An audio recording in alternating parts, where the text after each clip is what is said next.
ಇವತ್ತು ಈವನ್ ಈ ಗುಲ್ಬರ್ಗ ಟ್ರಾಫಿಕ್ ಕೂಡ ಕಂಟ್ರೋಲ್ ಮಾಡುವಂಥ ಕೆಪಾಸಿಟಿ ಪೊಲೀಸರಿಗಿಲ್ಲ. ನಾವು ಫೋನ್ ಮಾಡಿದ್ರು ಕೂಡ ಕಮಿಷನರ್ ಫೋನ್ ಕೆಲವೊಮ್ಮೆ ಆಫೀಸ್ ಫೋನ್ ಇರ್ತಲ್ಲ. ಸಾಮಾನ್ಯ ಜನರ ಸಮಸ್ಯೆ ಭಾಳ ಆಗ್ಯಾವ. ಇವತ್ತು ಯಾವುದೇ ಕ್ಷೇತ್ರ ಅಭಿವೃದ್ಧಿ ಆಗ್ಬೇಕಂದ್ರೆ ನಾವು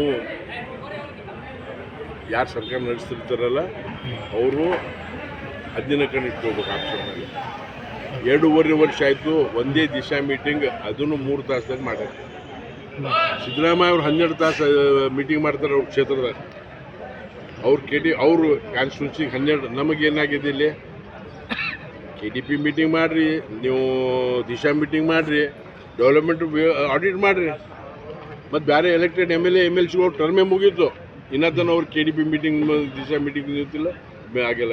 ಇಂಥ ಟೋಟಲ್ ಅಭಿವೃದ್ಧಿ ಕುಂಠಿತ ಆಗ್ಯದ. ಟೋಟಲಿ ಕಾಂಗ್ರೆಸ್ ಸರ್ಕಾರ ಪೂರಾ ಲಕ್ಷ್ಯ ಇಲ್ಲಲ್ಲ. ಅವ್ರು ಲಕ್ಷ್ಯ ಇಲ್ಲದಂದ್ರೆ RSS ಮ್ಯಾಗ ಹೆಂಗೆ ಅಟ್ಯಾಕ್ ಮಾಡಬೇಕು, RSSಗೆ ಹೆಂಗೆ ಇದು ಮಾಡಬೇಕು, ಇವತ್ತಿಂದ ಅದ್ರ ಮ್ಯಾಗ ಜಾಸ್ತಿ ಧ್ಯಾನ ಕೊಡ್ಲಿ. ಘೋರ ಅನ್ಯಾಯ. ನಾ ಈಗ ತಾನೇ ಮಾತಾಡಿದೆ, ಕಬ್ಬಿನ ಫ್ಯಾಕ್ಟ್ರಿದವ್ರು 3,150 ಕೊಡ್ತೀನಿ ಅಂತ ಹೇಳಿ ಅಗ್ರಿ ಆದರೂ ಕೂಡ ಇಲ್ಲಿ ಅಡ್ಮಿನಿಸ್ಟ್ರೇಷನ್ ಮತ್ತು ಉಸ್ತುವಾರಿ ಸಚಿವರು ಅದು ಬೇಡ 3,000 ಅಂತ ಹೇಳ್ಯಾರ. ಅದು ತಪ್ಪದ. ಅದು ಇದು ಏನಂತಂದ್ರೆ ಇದು ಆ್ಯಂಟಿ ಫಾರ್ಮರ್ ಪಾಲಿಸಿ ಅಂತ ಹೇಳ್ತೀವಿ ನಾವು. 3,300 ಅಂತ ಹೇಳಿ ಮತ್ತೆ 3,160 ಎಷ್ಟು 3,000 ಫಿಕ್ಸ್ ಮಾಡ್ಯಾರಿ. ಹೌದ್ರಿ. ಇಳುವರಿ ನಮ್ಮದು 9 ಅಂತ ಹೇಳಿ 9.5 ಅದು ಸುಳ್ಳು. ಇಳುವರಿ ನಮ್ಮದು 12 ಅದ. ಇಲ್ಲಿ ಒಂದು ಕಮಿಟಿ ಇರ್ತದೆ, ರಿಕವರಿ ಕಮಿಟಿ, 5 ಮಂದಿ JD ಅಗ್ರಿಕಲ್ಚರ್ ಎಲ್ಲ ಇರ್ಬೇಕು. ಅವ್ರು ಅಸೆಸ್ ಮಾಡ್ಬೇಕು. ಅದು ಕಮಿಟಿನ ಫಾರ್ಮೇಷನ್ ಆಗಿಲ್ಲ ಇಲ್ಲಿ. ಮತ್ತು ರೈತರಿಗೆ ಜಾಸ್ತಿ ದುಡ್ಡು ಕೊಡಬಾರ್ದು ಅಂತೇಳಿ ಇವತ್ತು ಇಳುವರಿ ಕಡಿಮೆ ಆರ್ಟಿಫಿಷಿಯಲ್ ತೋರಿಸ್ಲಿಕ್ಕತ್ತಾರೆ.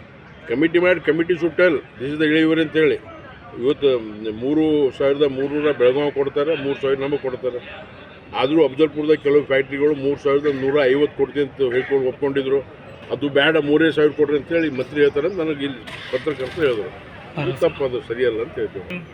ಈಗಾಗಲೇ ಇದ್ರ ಬಗ್ಗೆ ನಮ್ಮ party leader of opposition Ashok ಅವರು ಇಲ್ಲಿ ಬರ್ತಾ ಇದ್ದಾರೆ. ಇದ್ರ ಬಗ್ಗೆ ಹೋರಾಟ ಮಾಡೋದು ಖಂಡಿತ.